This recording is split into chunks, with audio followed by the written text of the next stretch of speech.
This video is brought to you by Infinix Hot 10 Play.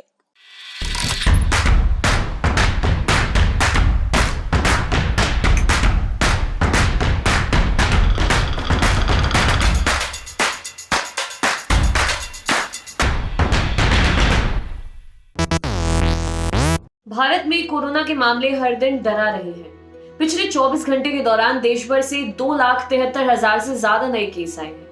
इस दौरान 1,619 लोगों की मौत हुई है। पिछले 12 दिनों में पॉजिटिविटी रेट दोगुना हो गया है। राज्य सरकारों ने अपने अपने स्तर पर कई जरूरी कदम उठाए हैं, लेकिन बेड की कमी, ऑक्सीजन की किल्लत और कोरोना के इलाज में इस्तेमाल हो रहे रेमडेसिविर इंजेक्शन की कमी की खबरें लगातार आ रही हैं। शमशान घाटों में कोविड से मरे शवों के अंतिम संस्कार के लिए भी लंबी लंबी लाइनें लग रही हैं।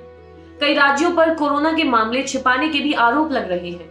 गुजरात, मध्य प्रदेश और उत्तर प्रदेश से इस तरह की खबरें आई हैं। सवाल उठ रहे हैं कि देश में कोरोना संकट की दूसरी लहर में राज्यों के स्वास्थ्य मंत्री क्या कर रहे हैं, खासकर उन राज्यों में जहां कोरोना के ज्यादा मामले सामने आ रहे हैं। कोरोना संकट से निपटने में राज्य सरकारों ने क्या क्या कदम उठाए हैं, आइए आपको बताते हैं। स्वास्थ्य मंत्री हैं राजेश टोपे। हालांकि कोरोना से जुड़े मामलों में ज्यादातर फैसले मुख्यमंत्री ही ले रहे हैं। बीच बीच में राजेश टोपे का बयान भी आता रहता है। महाराष्ट्र उन राज्यों में से एक है जहां कोरोना के सबसे ज्यादा मामले सामने आ रहे हैं। हर दिन 60,000 से ज्यादा केस आ रहे हैं। मुख्यमंत्री उद्धव ठाकरे ने 14 अप्रैल की रात 8 बजे से 1 मई तक सख्त कर्फ्यू की घोषणा की है। सरकार ने इसे मिनी लॉकडाउन कहा है। महाराष्ट्र में धारा 144 लागू है। एक साथ एक जगह 5 या इससे ज्यादा लोग सार्वजनिक स्थानों पर खड़े नहीं हो सकते। जरूरी सेवाओं को छोड़कर सारी चीजें बंद है। सीएम उद्धव ठाकरे ने कोरोना महामारी को प्राकृतिक आपदा घोषित करने की मांग करते हुए एसडीआरएफ यानी स्टेट डिजास्टर रिस्पांस फंड के इस्तेमाल की अनुमति मांगी है। राज्य में ऑक्सीजन और रेमडेसिविर की भारी किल्लत है। इस मुद्दे को लेकर केंद्र और राज्य सरकार आमने सामने है। महाराष्ट्र के मंत्री नवाब मलिक ने हाल ही में कहा था कि केंद्र कंपनियों को रेमडेसिविर की डायरेक्ट सप्लाई से रोक रहा है। वहीं केंद्र ने इससे इनकार किया था। ऑक्सीजन की कमी को दूर करने के लिए 15 अप्रैल को महाराष्ट्र के स्वास्थ्य मंत्री राजेश टोपे ने कहा था कि 50 से ज्यादा बेड वाले अस्पताल में ऑक्सीजन प्लांट लगाया जाएगा। राज्य सरकार दूसरे राज्यों से ऑक्सीजन लाने का प्रयास कर रही है। कुछ व्यक्ति और निजी संस्थान भी इस मामले में मदद के लिए आगे आए हैं। सरकार ने ऑक्सीजन निर्माताओं को निर्देश दिया है कि वे अपने स्टॉक में 80% हिस्सा मेडिकल उपयोग के लिए आपूर्ति करें। सरकार अपने खर्च पर रेलवे के जरिए दूसरे राज्यों से ऑक्सीजन मंगवा रही है। सरकार का कहना है कि राज्य और सख्त लॉकडाउन पर विचार कर रही है क्योंकि कोरोना के मामले बढ़ते जा रहे हैं। स्वास्थ्य मंत्री है सत्येंद्र जैन। हालांकि यहाँ भी ज्यादातर फैसले मुख्यमंत्री अरविंद केजरीवाल ही ले रहे हैं और सीधे मीडिया से मुखातिब हो रहे हैं, चाहे बात अस्पतालों के सुविधाओं की जानकारी देने की हो या लॉकडाउन लगाने की। दिल्ली भी कोरोना से सबसे ज्यादा प्रभावित राज्यों में से एक है। मुख्यमंत्री अरविंद केजरीवाल ने 19 अप्रैल को ही 6 दिन के लॉकडाउन की घोषणा की है। इससे पहले शनिवार और रविवार को वीकेंड कर्फ्यू का ऐलान किया गया था। केजरीवाल ने माना है कि दिल्ली का हेल्थ सिस्टम अब बहुत ज्यादा तनाव में है। बेड कम पड़ रहे हैं, आईसीयू बेड खत्म हो गए हैं, रेमडेसिविर की दवाई की किल्लत हो रही है। इसी को ध्यान में रखते हुए उन्होंने 6 दिन के लॉकडाउन की घोषणा की है। केजरीवाल ने कहा कि इन 6 दिनों के दौरान हेल्थ सिस्टम को दुरुस्त करने पर काम किया जाएगा। उनका कहना है कि 6 दिन में बेड की व्यवस्था कर लेंगे। लॉकडाउन का इस्तेमाल मेडिकल सुविधाएं बढ़ाने में करेंगे। केजरीवाल सरकार ने अपोलो अस्पताल, सर गंगाराम अस्पताल, Holy Family, Maharaja Agrasen Max Shalimar Bagh, Fortis Shalimar Bagh, Max Saket, Venkateshwar Shri Balaji Action, Jaipur Golden, Mata Chanan देवी, पुष्पावती, सिंगानिया, मणिपाल और सरोज सुपर स्पेशलिटी अस्पताल को पूरी तरह से कोविड अस्पताल घोषित कर दिया है। इसके साथ ही 19 निजी अस्पतालों को अपने 80% आईसीयू बेड कोरोना मरीजों के लिए आरक्षित करने का आदेश दिया है।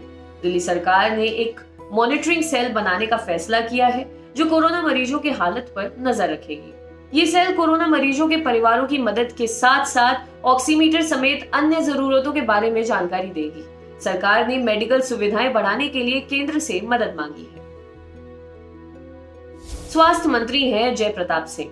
हालांकि कोरोना पॉजिटिव होते हुए भी मुख्यमंत्री ने ही कमान संभाली हुई है। एक हफ्ते पहले स्वास्थ्य मंत्री का एक बयान आया था। उन्होंने कहा था कि हमने नहीं सोचा था कि कोरोना के इतने केस आएंगे। उत्तर प्रदेश में भी कोरोना के मामले लगातार बढ़ रहे हैं। पिछले 24 घंटे में कोविड-19 से 30,596 और लोग संक्रमित पाए गए हैं। मुख्यमंत्री योगी आदित्यनाथ खुद कोरोना पॉजिटिव पाए गए हैं। हालांकि वे स्थिति पर नजर बनाए हुए हैं। सरकार ने अस्पतालों में बेड बढ़ाए हैं। प्राइवेट अस्पतालों में भी कोविड के इलाज के लिए बेड रिजर्व किए हैं। सीएम योगी ने रविवार को टीम 11 की बैठक की थी।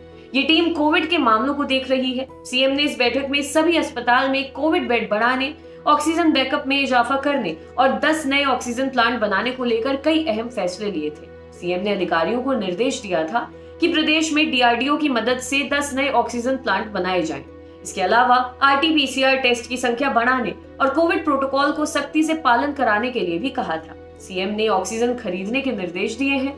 पूरे राज्य में वीकेंड लॉकडाउन की घोषणा की गई है। मास्क नहीं पहनने वालों से 1,000 जुर्माना वसूला जाएगा। दूसरी बार पकड़े जाने पर 10,000 जुर्माना देना पड़ रहा है। रेमडेसिविर जैसी जीवन रक्षक दवाओं की कालाबाजारी को बड़ा अपराध मानते हुए सरकार ने इनमें संलिप्त व्यक्तियों के खिलाफ गैंगस्टर एक्ट या रासुका के तहत कार्रवाई की बात कही है। मुख्यमंत्री कार्यालय की ओर से कहा गया है कि राज्य में पूर्ण तालाबंदी लागू करने की आवश्यकता नहीं है। कोरोना वायरस के प्रसार पर अंकुश लाने के लिए उत्तर प्रदेश में वीकेंड लॉकडाउन जारी रहेगा। स्वास्थ्य मंत्री हैं मंगल पांडे। बिहार में जेडीयू बीजेपी गठबंधन की सरकार है। हाल ही में उन्होंने सीएम के साथ मीटिंग की तस्वीर डाली थी। इस पर लोगों ने उन्हें ट्रोल किया था। इससे पहले वे पटना के एनएमसीएच में पीपीई किट पहनकर निरीक्षण करने पहुंचे थे।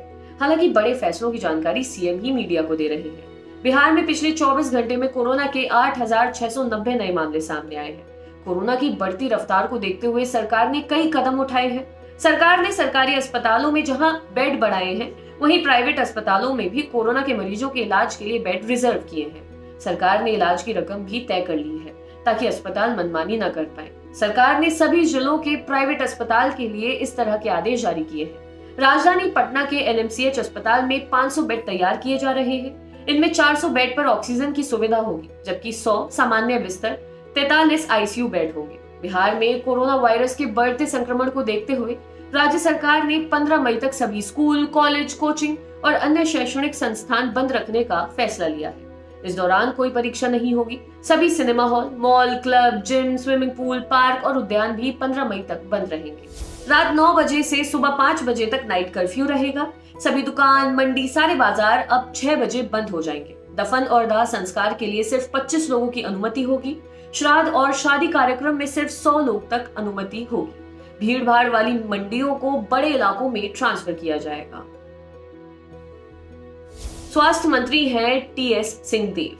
राज्य में कांग्रेस की सरकार है और सीएम के साथ वे खुद भी एक्टिव दिखते हैं। खासकर मीडिया में कोरोना से जुड़ी खबरों को लेकर उनके बयान आते रहते हैं। छत्तीसगढ़ के मुख्यमंत्री भूपेश बघेल का कहना है कि प्रदेश में 36 Covid hospital, 66 Covid care centres और 78 निजी अस्पतालों में कोरोना के इलाज की सुविधा दी जा रही है, जिनमें कुल 16,207 बिस्तरों की व्यवस्था है। इनमें से 3,446 बिस्तरों में ऑक्सीजन की सुविधा है। छत्तीसगढ़ में कोरोना की वजह से कुछ जिलों में लॉकडाउन लगाया गया है। सीएम बघेल ने सभी जिलों से लगने वाली अंतर्राज्यीय सीमा को सील करने का निर्देश दिया है। जिन ग्रामीण क्षेत्रों में ज्यादा संक्रमण के मामले आ रहे हैं, वहां गाँव में हर व्यक्ति की जांच के लिए विशेष अभियान चलाया जा रहा है। ज्यादातर राज्यों ने नाइट कर्फ्यू, वीकेंड लॉकडाउन जैसे कदम उठाए हैं। सरकारें लाख दावा करें, लेकिन इन राज्यों से आ रही खबरें बताती हैं कि हालात ठीक नहीं है और बहुत कुछ किया जाना है। आपके लिए खबर लिखी थी हमारे साथी डेविड ने। अगर आप ये वीडियो फेसबुक पर देख रहे हैं तो हमारे पेज को लाइक करें और यूट्यूब पर देख रहे हैं तो हमारे चैनल को सब्सक्राइब करें। देखते रहिए दी लल्लन टॉक। शुक्रिया।